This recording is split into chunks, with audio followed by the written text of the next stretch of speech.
সাকিব আর সাকিবের স্ত্রী ড্রয়িং রুমে বসে আছে। সাকিবের স্ত্রীর কোলে সাকিবের বাচ্চা। সাকিবের স্ত্রী বলতে লাগলো, ও বাবু কান্না করে না, এই তো মা আছে তোমার সাথে, এই যে দেখো বাবা কি করছে, বাবা আজ তোমার জন্য এতগুলো খেলনা কিনে দিবে।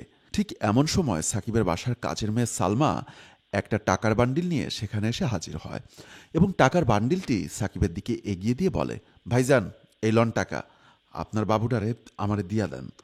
তখন সাকিব সালমার এই কথা শুনে অবাক হয় এবং বলে, মানে কি বলছিস তুই এসব, আমার বাবুকে আমি তোর কাছে কেন দিয়ে দিব?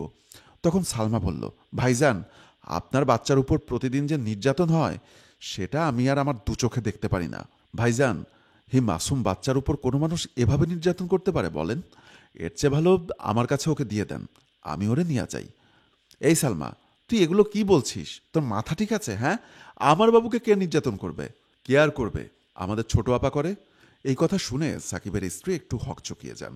জানেন ভাইজান, প্রতিদিন আপনি যখন অফিসে চলে যান, সাকিবের স্ত্রী বাচ্চা কোলে নিয়ে তার বন্ধুর সাথে কথা বলছে। এমন সময় বাচ্চা কান্না করে উঠল। কি রে, এত কান্না করে কে? আর বলিস না, আমার হয়েছে আর এক জ্বালা। কে আর কাঁদবে? বাবু কাঁদছে। সারাটা দিন যদি একটু শান্তি পাই। খেতে গেলে কাঁদবে, বসতে গেলে কাঁদবে, উফ, আর পারি না।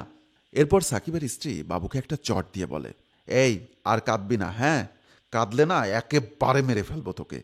এই দৃশ্য দরজার উপর থেকে দেখে ফেলে কাজের মেয়ে সালমা। সাকিবের স্ত্রী বলল, এই ফোন তাহলে এখন রাখছি, পরে কথা বলবো রে। কি অত্যাচারটাই না করে ভাইজান এই বাচ্চাটার উপর। তখন সাকিবের স্ত্রী বলল, দেখো সালমা মিথ্যা কথা বলছে, তুমি ওর কথা বিশ্বাস করো না। আমি সত্যি বলছি, আমি বাবুকে কখনোই নির্যাতন করি না। ওকে তো আমি আমার বাচ্চাই ভাবি, কখনোই আমি ওকে আলাদা করে দেখি না।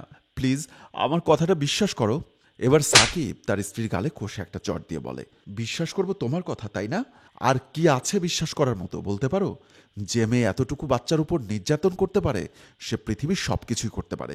ওর মা মারা যাবার পর আমি তোমাকে বিয়ে করে এনেছিলাম যাতে আমার এই মাসুম বাচ্চাটা তার মায়ের অভাব বুঝতে না পারে। আরে আমি তো তোমাকে সব কিছুই বলেছিলাম, তুমি তো সব কিছু মেনে নিয়ে এসেছিলে, তাহলে কেন তুমি আমার এই বাচ্চাটার সাথে এমন করলে? না না, আমি তোমাকে চাই না, তুমি এক্ষুনি এই মুহূর্তে আমার বাসা থেকে বের হয়ে যাও, এক্ষুনি যাও।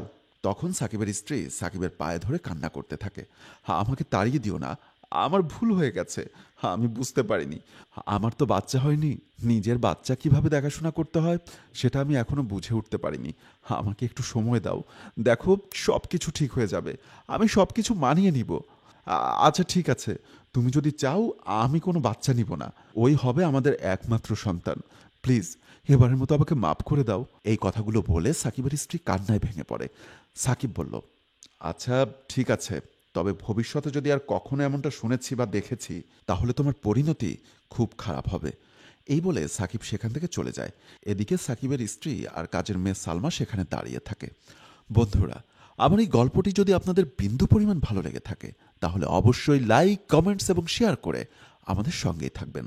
খুব শীঘ্রই আবারও কোনো নতুন গল্পে আপনাদের সাথে দেখা হবে। ধন্যবাদ সবাইকে।